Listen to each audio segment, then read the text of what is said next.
Vu du ciel sur le parcours des visiteurs, il y a un élément omniprésent pour lequel les équipes doivent développer chaque année des trésors d'ingéniosité. C'est l'eau. Pourquoi l'eau est stratégique? Parce que l'eau est spectacle. C'est un élément artistique important, aussi important que les projections, que le son, que la lumière. On a mis au point une multitude de technologies ici liées à l'eau, que ce soit donc évidemment les fontaines, ça c'est facile. Plus compliqué, les écrans d'eau. On est les premiers sites au monde à faire des projections nocturnes sur écran d'eau, ça c'est fabuleux. Et surtout également tout ce qui est fait un peu plus technologique avec l'eau, telles que les aquagraphiques, qui nous permettent donc d'écrire avec des chutes d'eau. Donc ça c'est des techniques fabuleuses qu'on a mis au point maintenant il y a une dizaine d'années ici au Puy du Fou. L'eau est utilisée dans le spectacle des Noces de Feu pour créer un univers féerique.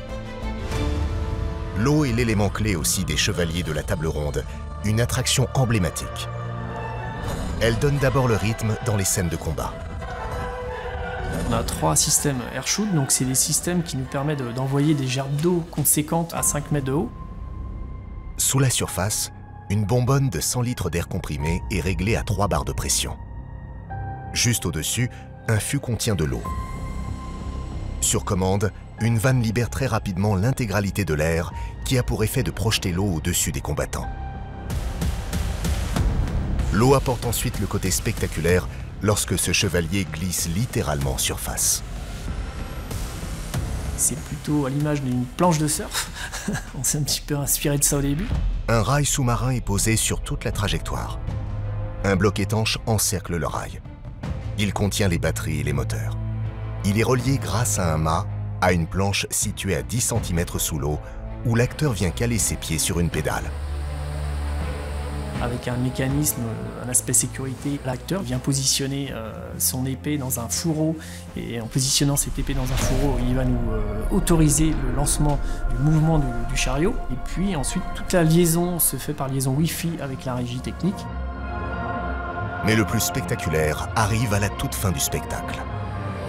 L'effet majeur, c'est évidemment le trou d'eau qui se crée en plein milieu d'un lac. En quelques secondes, des milliers de litres d'eau disparaissent grâce à 2 trappes dans une grande cuve sous-marine qui contenait jusqu'alors 500 mètres cubes d'air. Lorsque la pression s'équilibre, de l'air s'échappe et propulse l'eau en hauteur. Apothéose. Lorsque ce chevalier et sa monture surgissent des entrailles de la table ronde. C'est du jamais vu. Donc on est évidemment très fiers de cette surprise qu'on offre aux visiteurs. Si l'eau est un enjeu majeur du parc, c'est parce qu'elle se fait d'année en année de plus en plus rare. Alors la particularité du Puy du Fou, c'est que nous sommes sur une colline et qu'aujourd'hui nous n'avons aucune rivière qui alimente le site du Puy du Fou.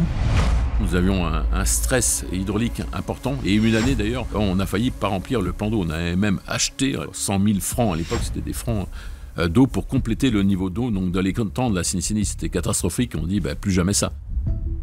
Depuis 1995, une équipe spéciale surveille 24 heures sur 24, 365 jours par an, la météo et le niveau d'eau de tous les bassins. Un logiciel collecte en temps réel toutes les données grâce à des capteurs météo, des sondes dans les étangs et dans le sol. Tout ça permet d'analyser en temps réel, de pouvoir anticiper nos sécheresses actuelles, notamment sur les niveaux d'alarme sur les étangs, en disant il manque de l'eau sur tel spectacle. On est confronté à plusieurs canicules par année. Nous avons même des sécheresses d'hiver, ce qui fait que maintenir des niveaux d'eau dans nos bassins est de plus en plus compliqué. Le Puy du Fou a depuis près de 30 ans développé une stratégie d'ensemble.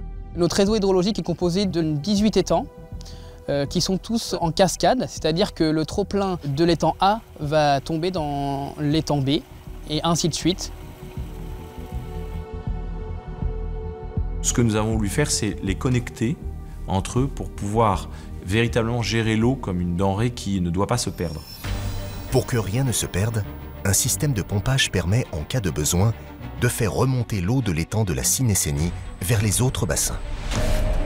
Et même l'eau de pluie qui tombe sur les toitures est captée.